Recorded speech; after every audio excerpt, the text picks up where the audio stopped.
माया जो सॉफ्टवेयर है, ये सॉफ्टवेयर इतना मतलब यानी इतना 3D स्टूडियो मैक्स मौजूद था, उसके बाद फिर माया आया, ठीक है। और माया एक ज़माने में बहुत ज़्यादा फेमस होना शुरू हो गया, ठीक है। क्यों? वजह पता है किसी को? नहीं। माया मूवीज इंडस्ट्री के अंदर इसका बहुत बड़ा रोल है, ठीक है। 3D studio max is like a good, very good software, बहुत ज़बरदस्त सॉफ्टवेयर है, बहुत ज़बरदस्त, ठीक है, कमर्शियल पॉइंट ऑफ व्यू से। बट इसमें माया में और 3D स्टूडियो मैक्स में एक डिफरेंस है, ठीक है, जिसकी वजह से माया के अंदर ये पावर मौजूद थी कि वो मूवी इंडस्ट्री के अंदर उसका बाकायदा काम प्रॉपर तरीके से जो है वो हुआ, और उसका रिजल्ट यानी काफ़ी सारी मूवीज़ जो है उसका जो काम है वो उसके ऊपर हुआ, ठीक है। इवन पूरी की पूरी 3D मूवीज़ जो है वो माया पे बनी हुई है, सही। एक बेसिक डिफरेंस है दोनों सॉफ्टवेयर का। 3D studio max is a limited software, ठीक है। जितने ऑप्शंस दिए हुए हैं, ठीक है, यूजर इंटरफेस के अंदर एक आम यूजर, मैं प्रोग्रामर की बात नहीं कर रहा, प्रोग्रामर कहीं पे भी कोडिंग करके वो अपने मतलब की चीज़ें, अगर वो सॉफ्टवेयर के अंदर मौजूद नहीं है, वो उसका प्लगइन कुछ करके वो क्रिएट करके वो काम कर लेता है, ठीक है, मैं उसकी बात नहीं कर रहा। लेकिन एक आम यूजर 3ds मैक्स को जितनी चीज़ें उसके अंदर गिवन दी हुई है, मौजूद हैं, वो सिर्फ उसको ही कर सकता है, उससे आगे 1 इंच भी नहीं जा सकता। जहाँ जितनी चीज़ें दी हुई हैं वो वहीं तक रहेगा, ठीक है। लेकिन माया के अंदर जो डिफरेंस है वो ये है कि माया इज नोड बेस्ड सॉफ्टवेयर।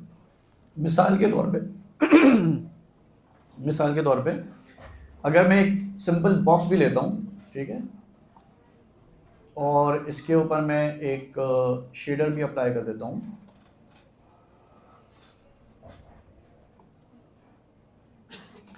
ठीक है। तो अभी आप लोगों को इसमें कोई चीज़ यानी सॉफ्टवेयर वाइज वो करने की जरूरत नहीं है, मैं सिर्फ जो चीज़ पॉइंट जो समझा रहा हूँ सिर्फ वो समझिएगा, ठीक है। वो ये है कि अगर इसका हम ग्राफ एडिटर देखें,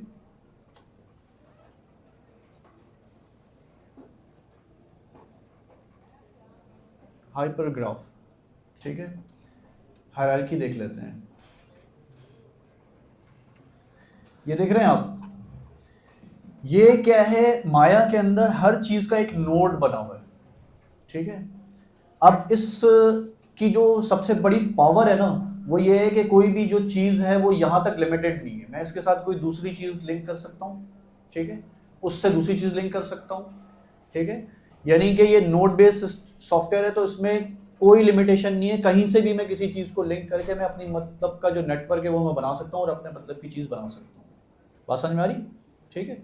तो इस वजह से माया मूवी इंडस्ट्री के अंदर जो है सक्सेसफुल सॉफ्टवेयर है, ठीक है। यानी कि मूवीज का जितना काम है 3D के पॉइंट ऑफ व्यू से, अब दूसरे सॉफ्टवेयर भी आ गए हैं, लेकिन मैं जो बात कर रहा हूँ यानी जो इसका सक्सेस का जो बड़ा इसका वो है, वो यानी काइंड ऑफ 2001 की बात कर लें अगर आप, ठीक है, तो उस वक्त जो मूवीज बन रही थी, अभी भी ऐसा नहीं समझिएगा, अभी भी लाइक 80% जो इसका, या 70% समझ लें कि इसका कंट्रीब्यूशन मौजूद है अभी भी मूवी इंडस्ट्री के अंदर, ठीक है। हाँ, अब दूसरे सॉफ्टवेयर भी आ गए, ठीक है, लेकिन मौजूद है भारत। तो ये इसकी सबसे बड़ी पावर थी, ठीक है। ये माया जो है क्या है, नोड बेस्ड सॉफ्टवेयर है, ठीक है, और नोड बेस्ड सॉफ्टवेयर कम है 3D के अंदर, ठीक है। ज्यादा जो सॉफ्टवेयर है वो लिमिटेड सॉफ्टवेयर, जितनी चीजें दी हुई हैं सिर्फ वही मौजूद है। सही हो गई बात। तो अब हमें एक डिफरेंस और समझ में आ गया माया के लिहाज से। एक तो हमें माया का बैकग्राउंड पता चल गया, ठीक है, और दूसरा हमें ये समझ में आएगा कि यार माया मतलब जो क्या डिफरेंस क्या है दूसरे सॉफ्टवेयर्स में, जो जनरली जो दूसरे सॉफ्टवेयर्स हैं उनमें और माया में, ठीक है। माया की तरह और भी सॉफ्टवेयर्स हैं जो नोड बेस्ड हैं, ठीक है, लेकिन कम है और उनकी जो स्पेशलिटी है वो अलग है, ठीक है। माया की जो दूसरी स्पेशलिटी है ना, जो सबसे बड़ी स्पेशलिटी है और जो आज तक उसको कोई दूसरा सॉफ्टवेयर उसको पीछे नहीं कर पाया है, वो है कैरेक्टर एनिमेशन, माया की जो कैरेक्टर एनिमेशन है वो सबसे स्ट्रॉन्ग है, ठीक है। जो एक टिपिकल, आप जितनी भी मूवीज का जो काम देखते हैं उसमें जो कैरेक्टर्स की जो एनिमेशन हुई हुई है वो माया पे हुई हुई है, ठीक है। हालांकि दूसरे सॉफ्टवेयर मौजूद है, काफी सारे ऐसे सॉफ्टवेयर हैं कि जो बने बनाए आपको एनिमेशंस वगैरह और मोक एप्स वगैरह ये सारी चीजें वो उसकी सारी फैसिलिटी देते हैं, ठीक है। या कुछ इस तरह के उसके अंदर प्रीसेट्स दिए गए होते हैं वो आप इजीली यूज करें। लेकिन जब आप कस्टम एनिमेशन की बात करें, कस्टम एनिमेशन यानी जो टिपिकल कैरेक्टर एनिमेशन की इंडस्ट्री है वो वो खड़ी हुई है माया सॉफ्टवेयर के ऊपर, ठीक है। तो ये इसकी सबसे main power. 3D studio max बहुत अच्छा सॉफ्टवेयर है लेकिन समहाउ कैरेक्टर एनिमेशन के पॉइंट ऑफ व्यू से वो इस लेवल पे नहीं है। अच्छा, इसका एक भी रीजन है लेकिन मैं उस रीजन पे नहीं जाऊंगा वो, और हम टेक्निकली डिटेल में चले जाएंगे, ठीक है।